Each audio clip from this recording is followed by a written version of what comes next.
Hello guys, welcome to Pakistani real reaction. तो कैसे हैं आप सब? मेरा नाम मुदस्सिर। नाम बशर सुबह। भारत की जमीन क्या कुछ उगल रही है। आज एक और आपके पास एक कमाल का वीडियो लेकर आए हैं। भारत की जमीन ने उगला है वो चीज़ जिससे परमाणु बम, परमाणु एनर्जी हो, मतलब बिजली शिजली हर चीज़ बनती है, वो चीज़ निकाली गई है। तो यूरेनियम उगला है भारत की ज़मीन ने और बहुत ज़्यादा मात्रा में उगला है। अब ये कौन सी जगह से निकला है यूरेनियम, जो कि इतना रेयर होता है कि भारत खुद इंपोर्ट करवाता है बाहर के देशों से। कुछ थोड़ा बहुत भारत से भी निकलता होगा, लेकिन अब शायद वो भी इंपोर्ट कराने की भी ज़रूरत ना पड़े। क्या हुआ देखते हैं। अर्थ एडवेंचर का वीडियो, इनकी वीडियो का लिंक मिलेगा डिस्क्रिप्शन में। काउंट करते हैं 3, 2, 1 एंड स्टार्ट। दोस्तों, भारत के वैज्ञानिकों को राजस्थान में एक ऐसा खजाना हाथ लग गया है जिससे पूरे देश की सूरत बदलने वाली है।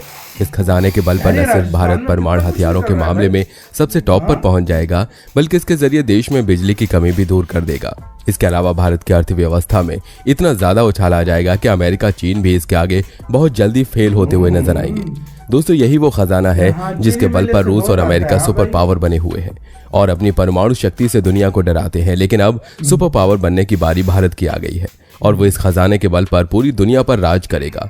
दोस्तों, आज के टाइम में किसी भी देश के लिए परमाणु हथियार सबसे महत्वपूर्ण है। हर देश ज्यादा दूरी तक मार करने वाली मिसाइल बनाकर दुनिया में अपना भौकाल दिखाने को बेताब है, लेकिन इस मामले में कुछ गिने चुने देशों को ही सफलता मिल पाई है, क्योंकि परमाणु के लिए तकनीक और यूरेनियम की जरूरत होती है। इसके अलावा किसी के पास यूरेनियम नहीं है तो किसी के पास टेक्नोलॉजी नहीं है। वहीं भारत भी परमाणु संपन्न देश है, लेकिन परमाणु ऊर्जा के लिए भारत को दूसरे देशों से यूरेनियम खरीदना पड़ता है। कई देश भारत को इस शर्त पर यूरेनियम देते हैं कि भारत उस यूरेनियम का इस्तेमाल रक्षा जरूरत के लिए नहीं करेगा। लेकिन अब ये कहानी बहुत जल्द बदलने वाली है। भारत अब इन देशों की मनमानी नहीं झेलेगा। अब ये कब और कैसे होगा, इसे जानने के लिए वीडियो को एंड तक जरूर देखिएगा।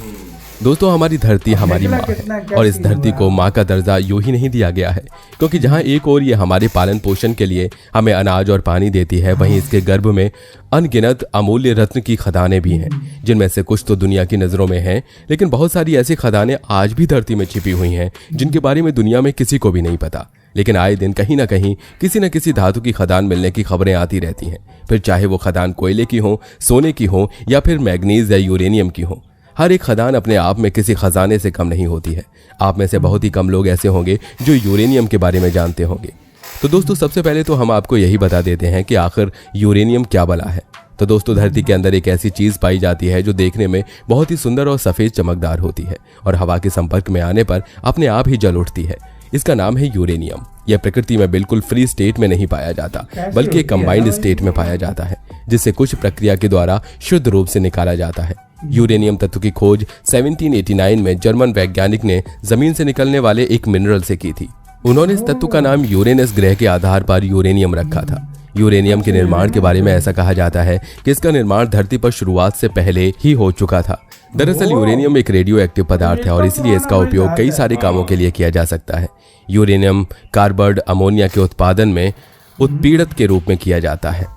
यूरेनियम का उपयोग परमाणु ऊर्जा के उत्पादन में भी किया जाता है। इसके अलावा इसका उपयोग एक अनेक मिश्र धातु के निर्माण में भी होता है। इसका उपयोग गैस विसर्जन के उपकरण में इलेक्ट्रोल के रूप में भी होता है। इसके अलावा यूरेनियम के नाइट्रोक्लोराइड का उपयोग दवाई के निर्माण में भी होता है। मगर इन सब के बीच सबसे महत्वपूर्ण बात यह है कि इनका उपयोग कई तरह के हथियार और एटम बम बनाने के लिए भी किया जाता है। तो अब आप जान ही गए होंगे कि यूरेनियम क्या है और इसका उपयोग किन किन कामों में किया जाता है। तो चलिए अब बात करते हैं यूरेनियम के सबसे बड़ी खदानों के बारे में, जो कि भारत में अभी तक मिली हैं। दरअसल भारत में पहले झारखंड और आंध्र प्रदेश में यूरेनियम के खदानें थी, लेकिन झारखंड और आंध्र प्रदेश के बाद राजस्थान के सीकर जिले में भी यूरेनियम खनिज का विशाल भंडार मिला है। इनसाइडर इन्फॉर्मेशन के अनुसार यह बात कंफर्म है कि यूरेनियम खदान का मिलना सिर्फ सुनी सुनाई बात नहीं है। बता दें कि यूरेनियम दुनिया की सबसे रेयर मिनरल्स में से एक है और यही यूरेनियम और सीकर के खंडेला इलाके में 1096.86 सेक्टर के इलाके में पाए जाने की आशंका जताई जा रही है। इंजीनियर्स के हिसाब से अगर यह एरिया सही हुआ तो इसके अंदर करीब 12 मिलियन टन यूरेनियम बड़े आराम से मिल जाएगा, जो यहाँ पर इन्वेस्टर्स को अट्रैक्ट करने में भी बहुत अहम रोल प्ले करेगा। हालांकि अभी यूरेनियम की क्वालिटी की जांच नहीं की गई है। इसकी जांच होने के बाद ही तय किया जाएगा कि यहाँ से निकलने वाले यूरेनियम का परमाणु हथियार बनाने में इस्तेमाल किया जा सकता है या नहीं, और इसकी क्वालिटी पता करने के बाद ही इसका भविष्य तय किया जाएगा। आपको बता दें कि माइनिंग के लिए राजस्थान सरकार लेटर जारी करने के बाद uranium corporation of India limited यहाँ पर करीब 3,000 करोड़ का इन्वेस्टमेंट करेंगे। ऐसा माना जा रहा है कि यूरेनियम माइनिंग शुरू होने से राज्य के कम से कम 3,000 लोगों को रोजगार मिलेगा, जो कि राजस्थान के लिए बहुत ही महत्वपूर्ण बात है। इस उद्योग से वहां की बेरोजगारी दूर होगी और आर्थिक संकट भी कम होगा। इसके साथ ही साथ राजस्थान में बिजली संकट भी दूर हो जाएगा, क्योंकि आपकी जानकारी के लिए बता दें कि यूरेनियम का इस्तेमाल बिजली बनाने में भी किया जाता है। मतलब साफ है कि राजस्थान के पास अपनी खुद की बिजली होगी। हमारे प्यारे देश भारत में अभी तक 2.30 लाख टन यूरेनियम के भंडार मिल चुके हैं। तो अगर ऐसे में इसका सही इस्तेमाल किया गया तो 500 से 1000 सालों तक की बिजली बनाई जा सकती है। मगर इनका कन्वर्सेशन भी वैसा ही होना चाहिए। दुनिया में सर्वाधिक यूरेनियम का उत्पादन कजाकिस्तान, कनाडा और ऑस्ट्रेलिया में होता है। अगर हम बात करें भारत की न्यूक्लियर पावर की, तो देश के 23 संचालित परमाणु और 7 रिएक्टर अंडर कंस्ट्रक्टेड रिएक्टर्स हैं, और इसीलिए हमें यूरेनियम के लिए विदेशों पर निर्भर होना पड़ता है।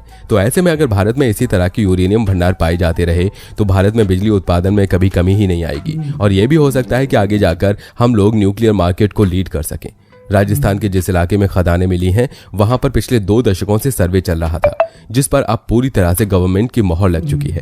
जिसके बाद यूरेनियम को कॉर्पोरेशन ऑफ इंडिया लिमिटेड ने यहां से यूरेनियम निकालने की पूरी तैयारी कर ली है। बात की नाजुकता को समझते हुए UCIL ने यहां पर सुरंग बनाना भी शुरू कर दिया है, जिसमें अभी तक 22 करोड़ की लागत लग चुकी है। अधिकारियों का ऐसा कहना है कि इस तरह से यह यूरेनियम का पहला और देश का तीसरा ऐसा बड़ा प्रोजेक्ट है, और अगर इसका यूरेनियम रिजर्व उतना ही बड़ा निकला जितना अनुमान लगाया जा रहा है तो यह भारत की सबसे बड़ी यूरेनियम माइनिंग बन सकती है। इसके पहले झारखंड और तेलंगाना में इस तरह के प्रोजेक्ट चल रहे थे। जानकारी के मुताबिक देश में यूरेनियम का कुल भंडार 2,50,000 टन है। राजस्थान के आंकड़ों को जोड़े बिना इसमें से 1,44,000 टन आंध्र प्रदेश और 75,000 टन झारखंड में जमीन के नीचे दबा है। मगर राजस्थान में मिलने वाली इस माइन का मतलब यह है कि ऐसी और भी कई सारी खदानें हैं जिनके बारे में हमें नहीं पता।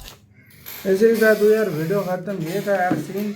मतलब आप अंदाज़ा लगाओ कि इतना ज़्यादा, मतलब अभी कोई 2.5 लाख है भारत में और ये 12 मिलियन टन मिला है। मतलब आप अंदाज़ा लगाओ इसका। मैं इस बात पे हैरान हूं, ये राजस्थान में इतना- क्या कुछ नहीं है यार। ये इतना मिला है ना भाई कि इससे बम तो बनेगा ही बनेगा, लेकिन इससे जो भारत की एनर्जी की नीड्स है ना वो लगभग सारी पूरी हो सकती है। यार इस बात से भारत आइडिया लगा अपनी लो, सबमरीन क्या इस कुछ बात- परमाणु वाली नहीं बना इस सकता। बात से आइडिया लगा लो कि यार वो तो अभी भी बना सकता है। इस बात से आइडिया लगा लो कि राजस्थान में क्या कुछ है यार। यूरेनियम इधर मिल रहा है, ये अच्छा, झारखंड, उसके बाद राजस्थान, आंध्र इधर- प्रदेश, इधर बहुत ये कुछ गर्म है, एरिया बहुत जो कुछ है इनके अंदर से बहुत। झारखंड तो खैर ठंडा एरिया, लेकिन यार इस बात से हाँ। आइडिया लगा लो तुम इधर पिछले दिनों कोई मिनरल्स मिले थे राजस्थान से। उसके बाद वो क्या कहते हैं यार, लिथियम लिथियम मिला था। पता नहीं सोने के कुछ भंडार मिले थे। पता नहीं क्या कुछ है राजस्थान यार तो भारत सोना के उगल टोटली रही है। जमीन में वो सब सच कुछ में है। यार बहुत कभी कुछ है इधर से यार। कुछ निकल आता है तो कभी उधर कभी से क्या निकल आता है। सही ये बात भारत है। की वो है, और भारत पर मैं कहता हूँ ऊपर वाला भी मेहरबान है इस बड़ा- टाइम। बड़ा और मेहरबान हर है। चीज, और भारत की गवर्नमेंट खुद ये चीजें ढूंढवा रही है भाई। बिल्कुल सही पहले बात है, क्या होता खर्चा था, कर रही है। इसके लिए खर्चा नहीं करती थी इंडियन गवर्नमेंट। अभी करोड़ों का खर्चे हो अभी रहे हैं। मतलब खर्चा इतना कर रही है कि भाई अभी उनको फिक्र ही नहीं है। हाँ भाई, सही बोला। आपका कैसे कहना है अपने कमेंट सेक्शन में, अपना बहुत ज्यादा ख्याल रखिएगा जो है।